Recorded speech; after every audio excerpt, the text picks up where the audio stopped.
Hi there.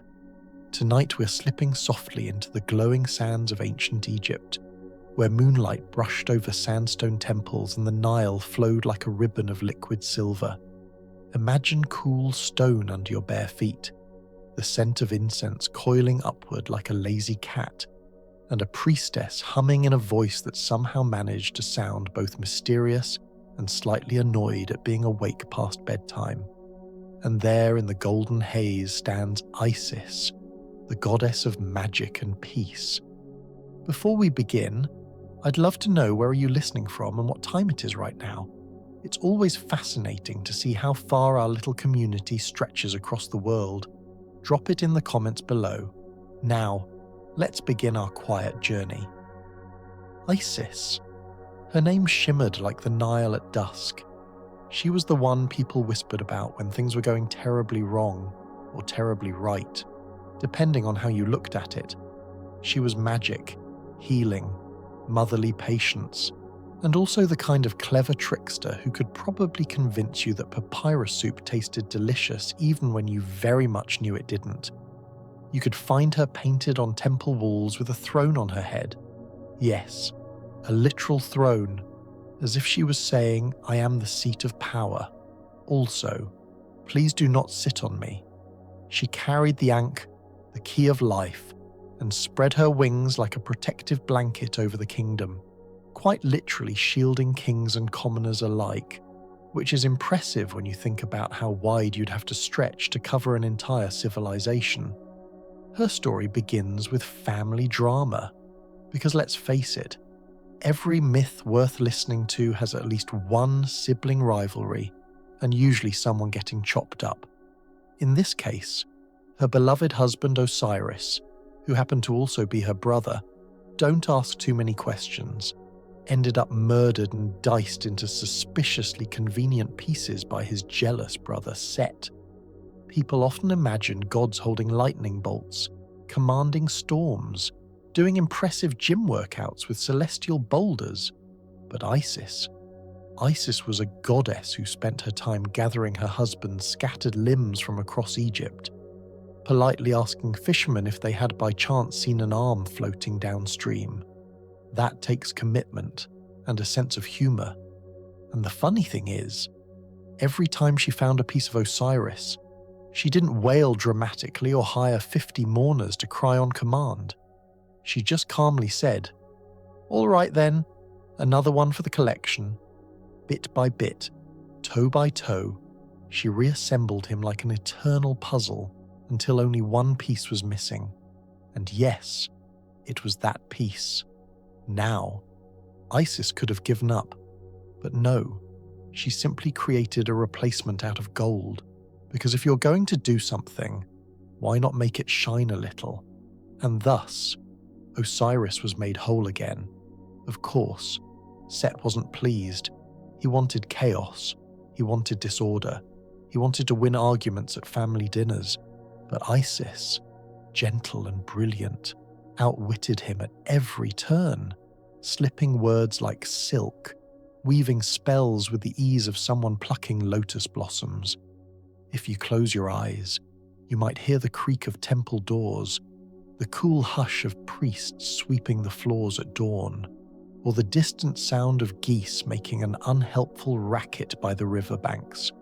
All of Egypt was alive with the presence of Isis. She was in the golden light on the water, in the soft lullabies mothers sang to their children, and in the faint sense that no matter how messy things became, peace could be restored with patience and wit. Now, imagine yourself drifting along the Nile on a small wooden boat. The air smells faintly of lotus and wet earth, and your oars dip gently into the water. One fisherman waves at you from the shore, though he looks suspiciously like he's stolen your basket of figs. But never mind. You're under Isis' wings now, wrapped in golden calm. And speaking of calm, one of her cleverest tricks was how she raised her son Horus, a child destined to fight Set. She hid him among the marshes, surrounded by reeds and crocodiles who acted less like terrifying predators and more like grumpy uncles keeping watch. It's not every day that crocodiles double as babysitters, but Isis could make even reptiles loyal to her cause. She would whisper spells into the reeds, and the reeds would sway as if nodding in agreement. She would hum lullabies, and the crocodiles would grunt along like slightly tone-deaf backup singers. That was the power of Isis. She could turn chaos into harmony. Now, let's pause here a moment. Think about a time when you felt protected. Maybe a blanket wrapped tightly around you, or the steady sound of rain on the roof. That feeling is the very essence of Isis's presence. Of course, not everything was soothing lullabies. Raising Horus meant dodging the occasional snake sent by Set, or the sting of scorpions creeping too close. But Isis knew how to handle it. She whispered healing spells into Horus's tiny ears, and the venom lost its bite. She was the mother who could soothe even poison into submission. And let's be honest, the scorpions probably learned pretty quickly that stinging the son of Isis was a terrible career move. Somewhere out there's probably a scorpion union meeting where they all agree to just stay out of her way. The worship of Isis spread quickly, because who doesn't want a goddess who can reassemble your family, babysit your child with crocodiles, and heal venom with a song? From the grand temples of Thebes to small mud brick shrines tucked beside the river, her name echoed. People whispered prayers into the breeze and swore they heard her wings rustling in reply. She wasn't just for the pharaohs, she was for everyone. Farmers called on her for fertile fields, sailors for safe voyages, mothers for protection over their children. Even bureaucrats probably prayed she'd shorten the line at the grain office. And every time someone lit a candle in her honor, it wasn't a loud proclamation, it was quiet trust. Because Isis wasn't a goddess who needed shouting, she worked in whispers. If you walked into one of her temples, the air would smell of honey cakes and burning resin. The walls would shimmer with painted stars, and a priestess might glide past you with a jug of milk to pour in offering. The stone beneath your feet would be cool, and you'd feel that you had stepped not into a building, but into the fold of her wings. Of course, priests could get a little dramatic, chanting at the top of their lungs, banging sistrums until even the cats fled the courtyard. But Isis herself seemed to prefer quiet, a soft voice, a gentle touch. Now, here's something curious. Her cult didn't stay in Egypt. It spread across the seas, to Greece, to Rome, to lands where people had never seen the Nile, and everywhere it went, people adored her, because she wasn't just a local goddess, she was universal. Imagine standing in a Roman port, with ships creaking against the docks, and hearing a sailor whisper to the waves, "Isis, guide me home." That's how far her golden light stretched, and through it all, she carried the same patient smile, as if to say, "Yes, I see you. Yes, I'll help. Also, please stop spilling wine on my altars." If you listened closely in ancient Egypt, you could almost hear the whispers of Isis carried on the wind, not the noisy gossip of neighbors leaning over mud brick walls, but the soft kind, the kind that slipped through temple corridors, threaded through fields of barley, and brushed against the sails of ships on the Nile. Her temples, oh, they were something else. Imagine stepping into a courtyard paved with stone still cool from the night air, columns painted with lotus blossoms stretching upward like frozen prayers, pools of water reflecting the stars even in daylight, and every corner heavy with incense, the kind that made you feel mysteriously important just for breathing it in. The priests and priestesses of Isis took their job seriously, perhaps a little too seriously sometimes. One poor novice had to stand perfectly still holding a jug of milk for what must have felt like an eternity, his arms shaking, sweat trickling down his forehead, while the high priest calmly said, "Don't spill a drop." She's watching, which is of course exactly the kind of thing that guarantees you will spill a drop. And yet, even amid all that ritual, Isis wasn't only a goddess of rules and ceremonies, she was the goddess who listened when a farmer whispered by the riverbank, when a mother rocked her child to sleep, or when a lonely fisherman swore he saw a golden wing ripple over the water just as he caught his supper. That's what made her temples feel so alive. They weren't cold stone prisons of religion. They were breathing sanctuaries. Every painted wall, every carved hieroglyph, every flickering lamp flame seemed to say, "Yes, you're safe here." If you stood in the grand temple at Philae, oh, you'd see pilgrims arriving from every corner of the land, their sandals dusty, their offerings humble or lavish depending on their purse, and all of them craning their necks just to catch a glimpse of her image inside the sanctuary, a statue polished smooth by the prayers of centuries. Philae was more than stone.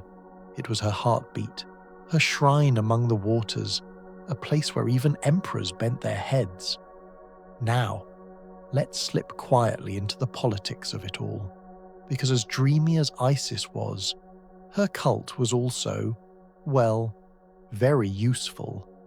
Kings and pharaohs knew that being seen as under the wings of Isis gave them legitimacy.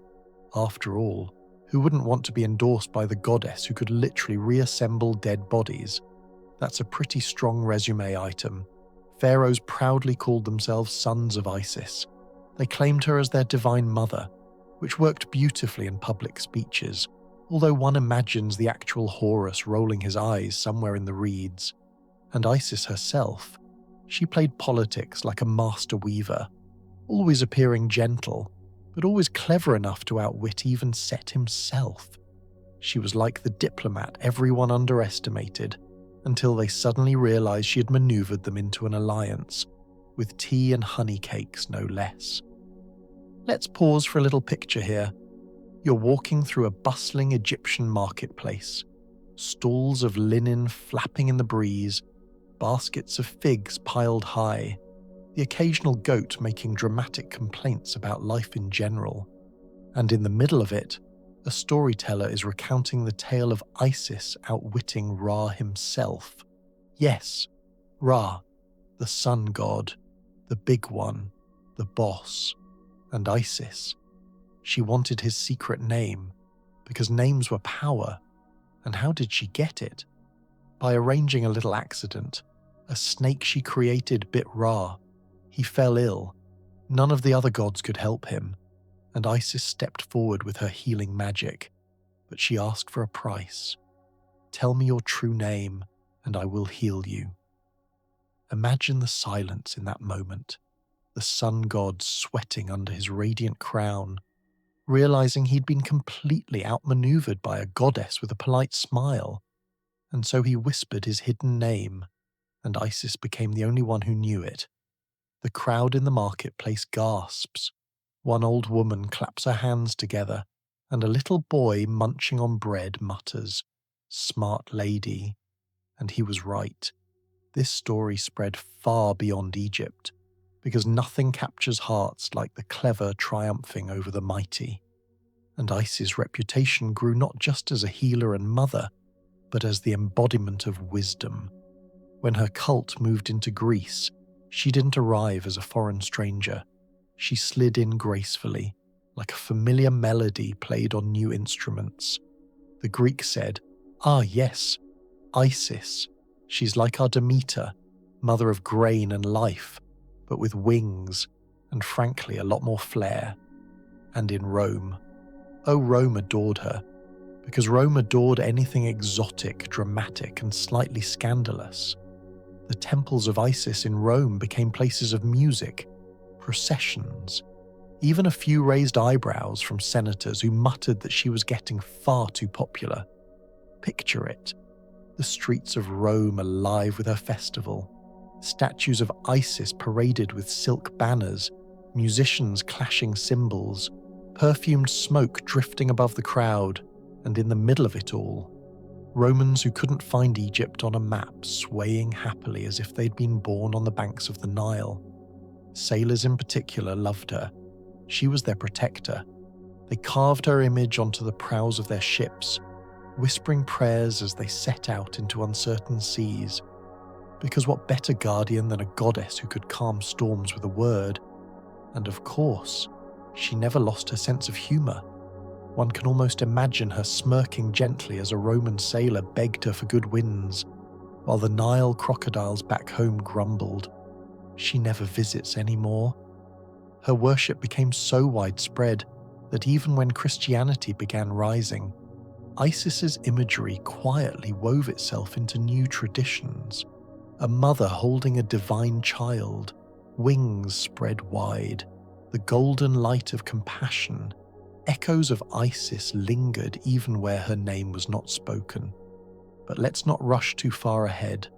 For now, imagine yourself standing at the edge of the Mediterranean, the salty wind brushing your face, a ship creaking as it prepares to leave port, and there at the bow, carved in wood and painted with care, the image of Isis with her wings outstretched, protecting all who sail. Back in Egypt, her festivals were times of wonder. Picture torches blazing along the riverbanks, drums echoing into the night, families dressed in their best linen, children sticky with honey cakes, and processions carrying her statue as if she herself were walking among them. There was laughter, music, and maybe the occasional donkey braying at the worst possible moment. And through it all, people felt her presence, not as a distant queen, but as a mother, a friend, a protector who bent down to listen to the smallest voice. And here's the irony. Even as Egypt saw countless gods, towering pantheons with names as long as the Nile, it was Isis, with her gentle persistence, who endured. Her cult outlasted pharaohs, kingdoms, even the fall of temples, because she wasn't bound to stone walls. She lived in whispers and songs.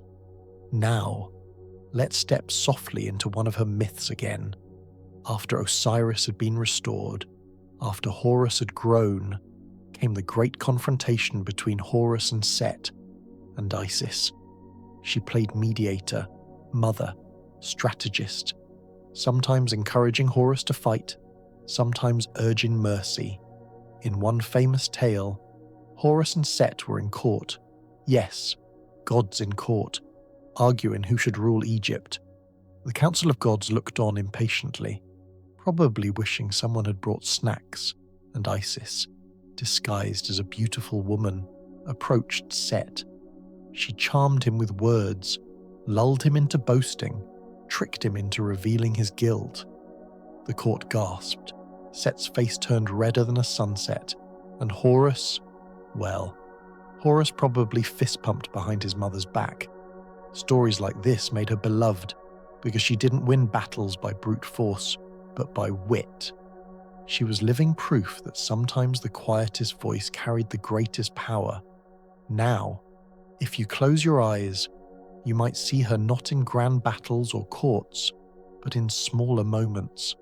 A farmer whispering thanks as his barley ripens, a child dreaming sweetly under her protection, a sailor feeling the wind shift just enough to carry him home, and perhaps, just perhaps, you can feel the golden light of Isis brushing against you even now. The sun sets over Egypt. The temples of Isis glow with torchlight.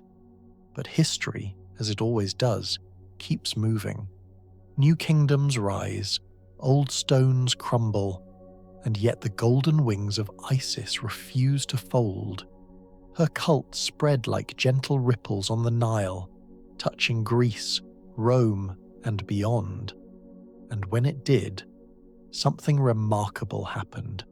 She transformed from a local mother goddess into a universal one, a deity who belonged everywhere, to sailors in Alexandria, to merchants in Athens, to farmers in Gaul.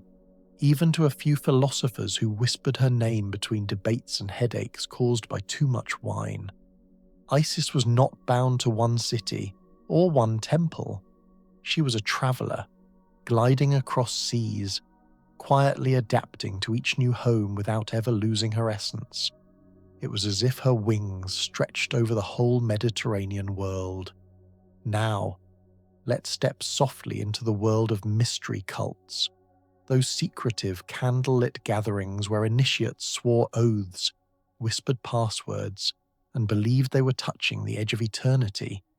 In these mysteries, Isis was not only a mother, not only a healer, she became the very promise of life after death. Her myth of reassembling Osiris gave hope to mortals that they too could be reassembled, renewed, reborn into eternal peace. Imagine yourself at one of these ceremonies, the air heavy with incense, the sound of a sistrum ringing like silver rain, a priestess in white linen leading you down a corridor painted with stars, whispering words you don't quite understand, but which make your heart beat slower, calmer, steadier. And then, a door opens. You step into a chamber lit only by flickering oil lamps. On the altar, the statue of Isis gleams, her wings spread wide, her eyes kind and unblinking, and in that moment, you feel, not fear, but safety. As if someone has draped a velvet cloak across your shoulders and whispered, "Do not worry, you're mine now." It's no wonder people adored these mysteries. They weren't just rituals, they were experiences of belonging. People who felt lost in the noisy chaos of Rome or Alexandria could step into Isis's presence and feel at home. And home is exactly what she offered. Of course, the Roman authorities grew suspicious. They always did when a cult gained too much popularity. Senators frowned, emperors muttered, soldiers grumbled about foreigners taking up too much space with their processions. And more than once, temples of Isis in Rome were ordered to be torn down. But here's the funny thing. The very next emperor would rebuild them because he needed sailors on his side, or he secretly liked the festivals, or perhaps because his mother whispered prayers to Isis when he was ill as a child. And so, her worship never truly vanished. It was like trying to sweep away sunlight with a broom. By the time Christianity rose, Isis had already left her golden fingerprints everywhere. The image of a loving mother cradling a divine child. Echoes of her flowed into new traditions. Her calm, her wings, her healing, transformed into symbols that endured in fresher forms. Some even say that when early Christians painted Mary with the infant Jesus, they borrowed the tender pose of Isis with Horus, because tenderness, after all, is universal. Now, let's wander back to Egypt for a moment, to Philae, her sacred island.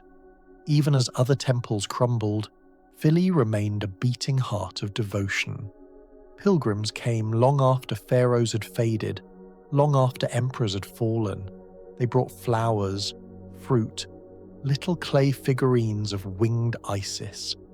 The priests there must have felt like the keepers of the last flame in a storm.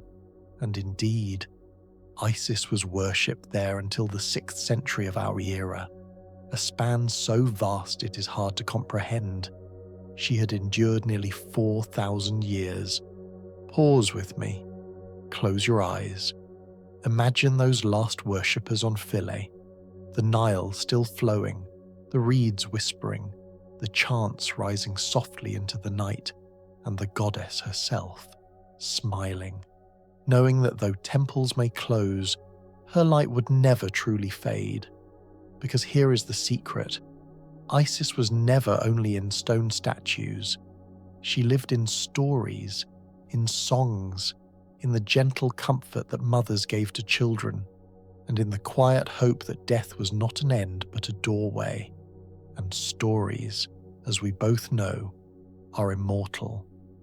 Now, let's circle back to her character. because beyond all the rituals and politics, Isis was, simply put, clever. She was the goddess who stitched things back together, who refused to let despair win. She was not loud. She didn't throw lightning bolts or roar across battlefields. She whispered, healed, negotiated, tricked, comforted. She was the eternal reminder that strength comes not only from power, but from persistence, from patience, from love that will not give up even when the body lies in pieces. And perhaps that's why her light still touches us. Even now, imagine this with me. You're walking along the Nile at dusk. The water is golden with the last rays of sun. Birds skim the surface. Papyrus rustles. And for a moment, the world feels soft, forgiving. You breathe slowly. You feel safe. That is the gift of Isis.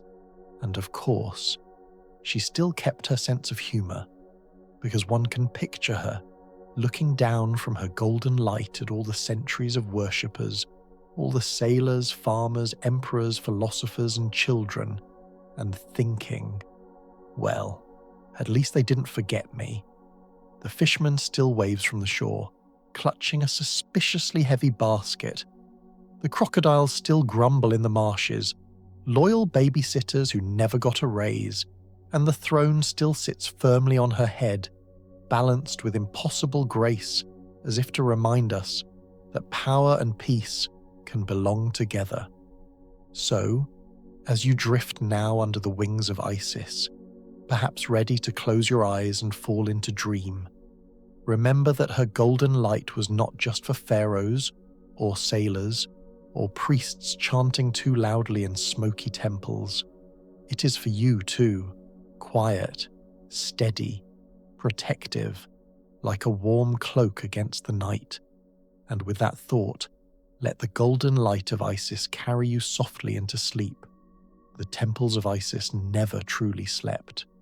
Even when the torches had burned low and the priests were supposedly snoring quietly on their reed mats, there was always one lamp flickering in her sanctuary, one wing-shaped shadow dancing across the wall, as if to say, I am here, even in silence.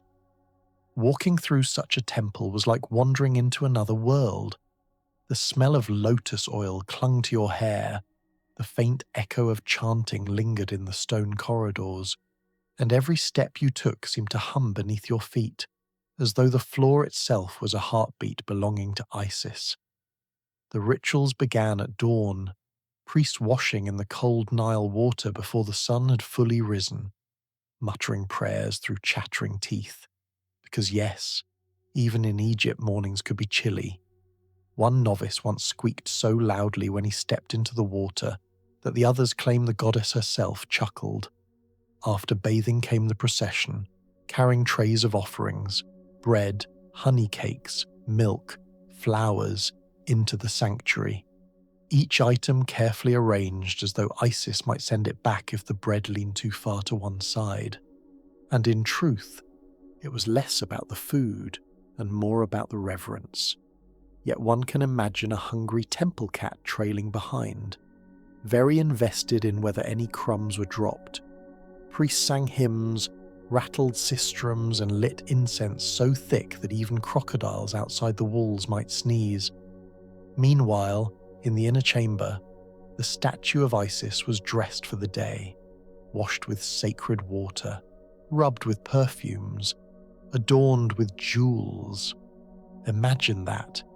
Every morning a goddess receiving her spa treatment, bathed, perfumed, dressed anew. It sounds luxurious, but also exhausting if you think about how many centuries she endured it. One hopes the priests at least rotated their choice of perfume. Now, rituals are beautiful, but humans being humans, there were always moments of mishap.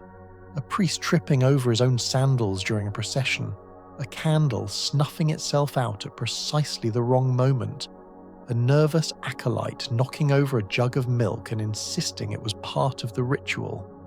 Surely Isis must have smiled at these little stumbles, knowing devotion was measured in love, not perfection, and beyond the temple walls, her presence lingered in everyday life. Mothers whispered her name while braiding their daughters' hair. Farmers carved tiny winged amulets and tied them around the necks of newborn calves. Sailors tucked small figurines into their belts before setting off to sea. Each act was quiet, but powerful. 1,000 whispered prayers weaving a golden net of protection across the land. Now, here's something curious. Isis was often called mistress of magic, and in Egypt, magic was not seen as strange or suspicious. It was practical, like medicine and farming, a tool of survival, and Isis was the queen of it. One of her spells is said to have healed Horus when he was bitten by a scorpion. She whispered words so soft that even the poison paused to listen, and then obeyed. Imagine having such authority over nature that venom itself sighs and says, "All right then, I'll stop now." It was this reputation as a healer that made people carry her spells written on scraps of papyrus, worn in little amulets, tucked into clothes, hung above doorways. You could almost say ancient Egypt had an early form of Isis brand safety charms, and business must have been very good. But Isis wasn't only about healing wounds of the body. She healed wounds of the heart, families torn apart by grief, lovers separated by distance, farmers watching their fields dry in the sun. To each of them, Isis was comfort. Sometimes she was even petitioned in dreams. People believed she could slip into their sleep, wrap them in her golden light, and whisper guidance. Imagine lying on a reed mat after a long day, the air heavy with the scent of smoke and clay ovens, and drifting into a dream where Isis stands on the Nile bank, her wings glowing like lanterns, her voice telling you softly, "Be still, all will be well," and then waking with tears on your face, but also peace in your heart.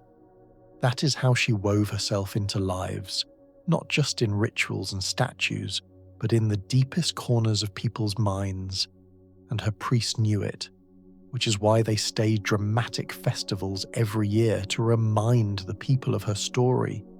Of course, festivals were both sacred and slightly chaotic.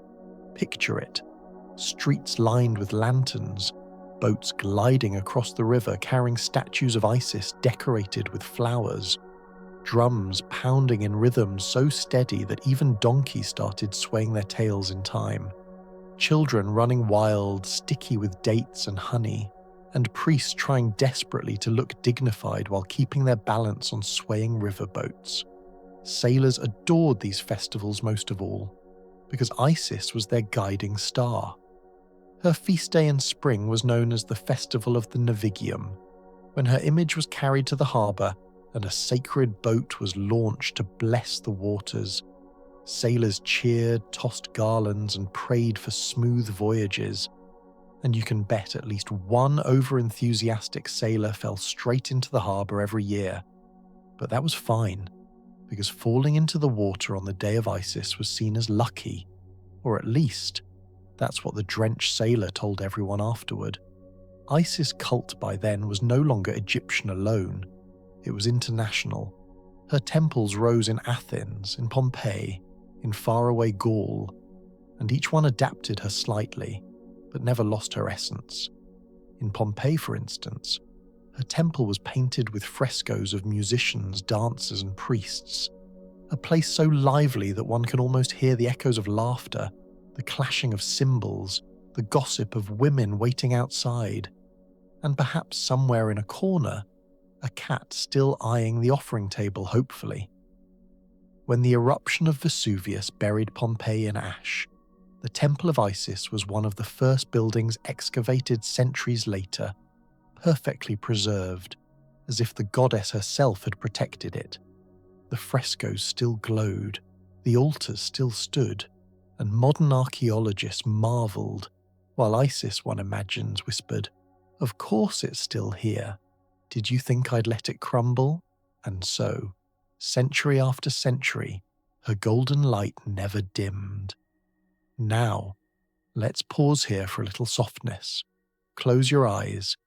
Picture yourself walking among reeds at twilight, the water sighing gently at your feet, fireflies drifting like tiny lanterns, and from the distance the faint sound of a sistrum, the instrument of Isis, shaking like silver rain. Each note is a thread, each thread a wing, and soon you're wrapped in golden feathers, safe, peaceful, whole. This is what Isis has always given. Not the noise of conquest, but the quiet of healing.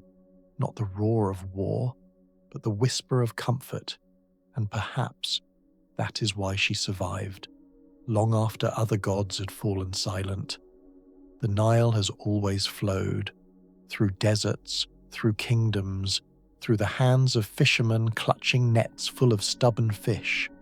And always beneath its current, the golden light of Isis has lingered.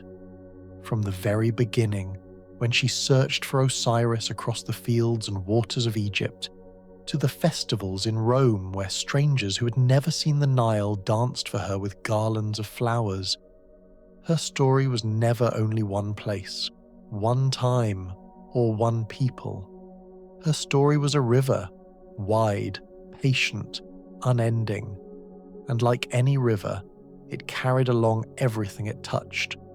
Her wings stretched over pharaohs who claimed her as their mother, over farmers who trusted her for fertile crops, over sailors whispering prayers before the sea turned rough, over women giving birth, children taking their first steps, and elders closing their eyes for the last time.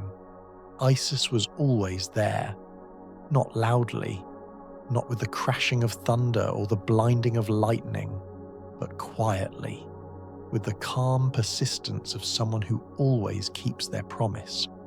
When Osiris was murdered, others might have despaired, but Isis gathered the pieces one by one, patient, steady, turning even grief into love. And in that act she showed Egypt that nothing is ever truly broken if there is care enough to mend it. That is the heart of her story. She is the goddess who restores, the one who refuses to give up, the one who whispers, "Wait, we can fix this," even when others walk away. And perhaps that is why she outlasted so many. Close your eyes now. Picture Philae, her sacred island, a place of stone and water, of chants and incense. For centuries, pilgrims crossed the Nile just to step upon that shore, to walk beneath her columns painted with stars, to whisper into her sanctuary and feel her wings curl close. The last priest of Philae must have felt the world changing around them. New empires, new religions, new languages flooding the land. And yet, as long as they lit a lamp in her honor, as long as one hymn rose into the night, Isis endured. And even when finally the doors of Philae closed, she did not vanish. She simply slipped into stories, into symbols, into quiet corners of the heart where no emperor or soldier could reach. Her image softened into Mary cradling Jesus. Her wings lingered in the angels who spread feathers over the sleeping. Her healing words echoed in prayers whispered in new tongues. Isis, the eternal mother, had simply changed her clothing, but her essence remained the same. Now, let's wander back through the golden threads of her humor, because what is a goddess without a little laughter? The fisherman still appears, standing on the shore of the Nile, waving cheerfully while suspiciously hiding a basket that smells strongly of figs. He's been waving through every chapter of history, from Egypt to Greece to Rome. Always there, always pretending innocence. Isis surely chuckled at him every time. The crocodiles, those reluctant babysitters of Horus, still lounge in the marshes, grumbling about their unpaid services. But even they admit with toothy smiles that guarding the son of Isis was the greatest honor of their long, scaly lives. The throne still balances perfectly on her head, heavy with meaning, but carried as lightly as a crown of lotus flowers, as if she were always reminding humanity that true power is not a burden, but a gift to be carried with grace. Even the donkeys braying during her festivals, disrupting solemn hymns with their terrible timing, played their part, reminding everyone that devotion need not be perfect to be sincere, that laughter belongs in sacred spaces too. And perhaps this is why Isis was loved not just in temples and rituals, but in kitchens, in boats, in bedrooms, in fields. She was not only divine, she was approachable, not lofty but near. A goddess who could heal poison, yes, but who also understood the comedy of spilled milk and noisy geese. Now think of the sailors again, launching ships under her blessing, carving her wings onto their prows, trusting her to bring them safely home. To them, Isis was not only mother and healer, but compass and star. And isn't that what she was to everyone? A compass through sorrow, a star through the night. Her mysteries taught that death was not the end, that just as Osiris rose through her care, so too could mortals rise into light, that beyond the grave waited not darkness but golden wings. And this is perhaps her greatest gift. Not magic tricks, not clever schemes against Ra or Set, not even the festivals that lit entire cities, but the quiet comfort that no one is ever truly alone, that someone somewhere is gathering your scattered pieces, whispering you back into wholeness. Now, picture yourself once more on the Nile, the water golden with moonlight, reeds swaying gently in the night air, and from far across the river, the faint ring of a sistrum, soft and silver. You're not in Egypt alone. You're in Greece, in Rome, in every land her story touched. You're in the dreams of sailors, in the prayers of mothers, in the laughter of children sticky with honey cakes. You're under her wings. The golden light of Isis is not history. It is here, wrapping you now like a cloak of feathers. Breathe slowly. Let the golden warmth fill your chest. Let the laughter of donkeys, the grumbling of crocodiles, the smug fishermen, and the patient love of a goddess carry you gently. Because this is the end of her story, and yet also its beginning. For stories, like rivers, do not end. They bend, they flow, they continue beyond the horizon, and Isis, goddess of magic and peace, will always be there, standing in the golden light, throne upon her head, wings wide enough to cover the world, whispering softly, "Be still, you are safe." And with that whisper, may you drift into sleep under her golden light, whole, healed, and at peace. If you're still awake, you've made it to the end of our tale. Which part did you enjoy most, or what stood out to you? Share your thoughts in the comments before sleep finally claims you.